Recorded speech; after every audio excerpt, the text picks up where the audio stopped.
Hey guys, KnucklesSuperFan here, and welcome to part 4? Part 4? No, this isn't part 4. What the heck am I talking about? This is part 2. Part 2, gosh dang it. Part 2 of Let's Play Wario Land 4.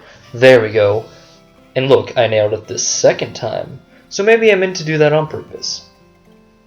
But in the last part, we started the game, and we didn't really get a good sense of how the levels feel, because, first level I beat was starting level.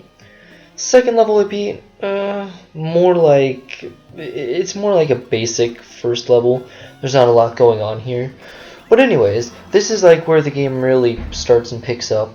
And while I did beat, while this is the second level of the Emerald Passage, I actually am going to be switching to the Ruby and Sapphire passages and all that in the next coming parts. And there I'm like, what the heck? There's like a little secret there, but I don't know how to get to it because nothing else broke. But anyways, if you need help getting the 10,000 coin mark in this, you can let the bees pollinate the flowers, and the flowers will grow, and when they turn orange, you want to jump onto them, and they drop 200 coins. And there's a lot of flowers in the level, so you can go get them.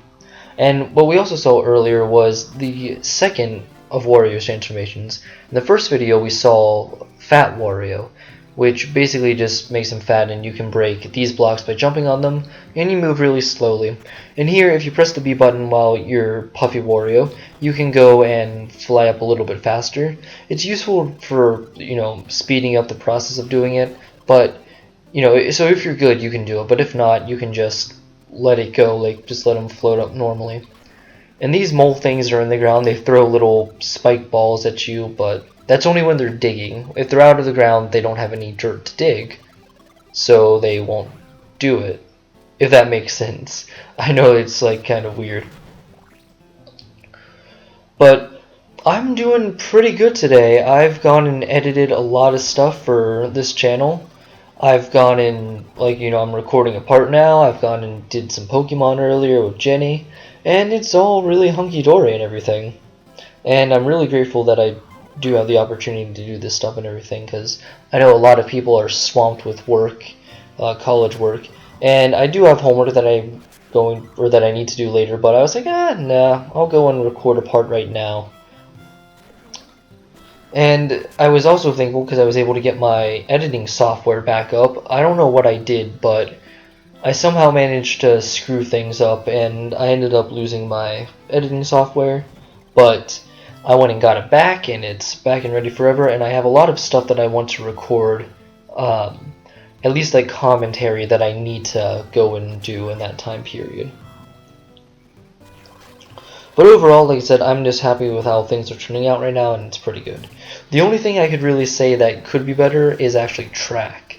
I didn't have any time last semester to really start running. Just the way that my classes were and everything, they were pretty difficult. Multivariable calculus kind of kicked my butt. Of course I did go and pass the classes, but I really had to focus and I really had to spend a lot of time doing work. But this semester, my schedule has opened up a lot, and I can do track, even though it's already started and everything. And I really would like to do it again, because freshman year of college, I ended up getting injured. I tore my hamstring, and that just was no good. Once I tore it, I was basically done. And I didn't get to run in a single track meet, indoor or outdoor. So that was disappointing. But yeah, I really want to get into it. I emailed the coach, but she never got back to me, so I'm thinking that I'll just have to go visit her. I think I was supposed to do that sometime this week, but I just never got around to it. And I'm really going to hate having to go into week 3, because the past 2 weeks, the first and second week of school, they've been really easy, and I've missed a lot of classes, mainly because, I haven't skipped any. I guess I should say I've missed classes because one of my professors got sick one day, another one was at a business meeting for actuarial science students, which that's my major and everything. So yeah. I mentioned this last part, but this is one of my favorite games, and it's actually one of the games that I've had for the longest amount of time. I ended up getting this game when I was 7 years old. I played Wario Land 3. I've only played 3.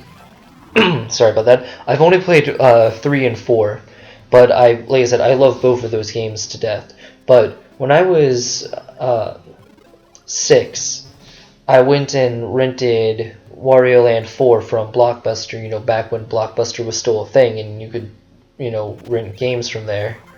And that was like a big deal. But I went and rented it, and I played this level. I remember playing this one, and I loved it. I was terrible at it, but I loved it.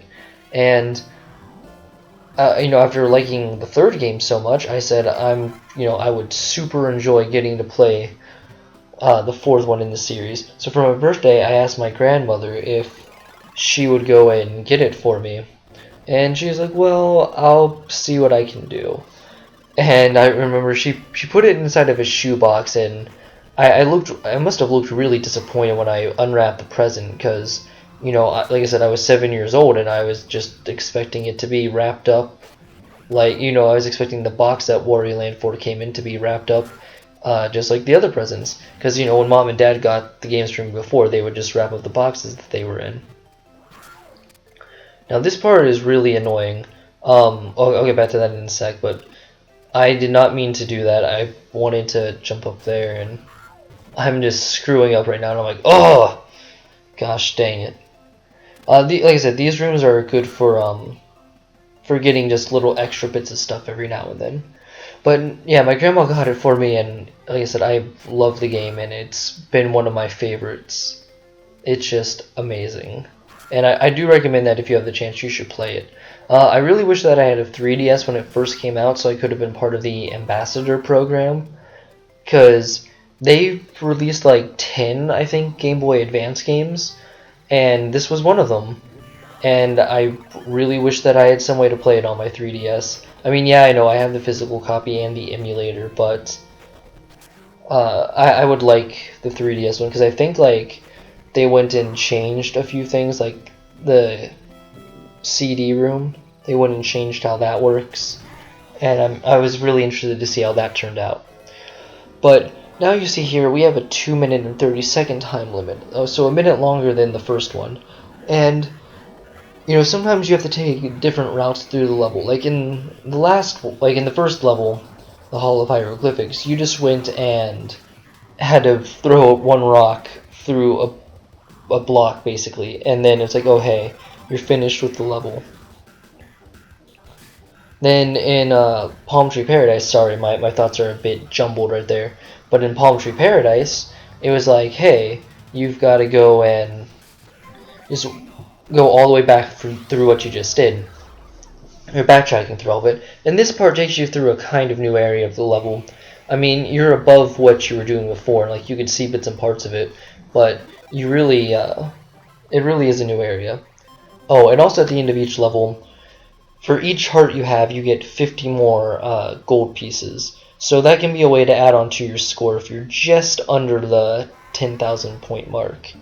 If you have max hearts and you're less than 400 away, then you're going to get your gold medal. But just like that, the level is over, and that means that the part is going to be over too. So in the next part, I'll actually be seeing you in the Ruby Passage. I was like, wait, is he going? Is he going? And yes, I am, and we'll be taking on the Curious Factory. So, thank you for watching, and I'll see you guys then.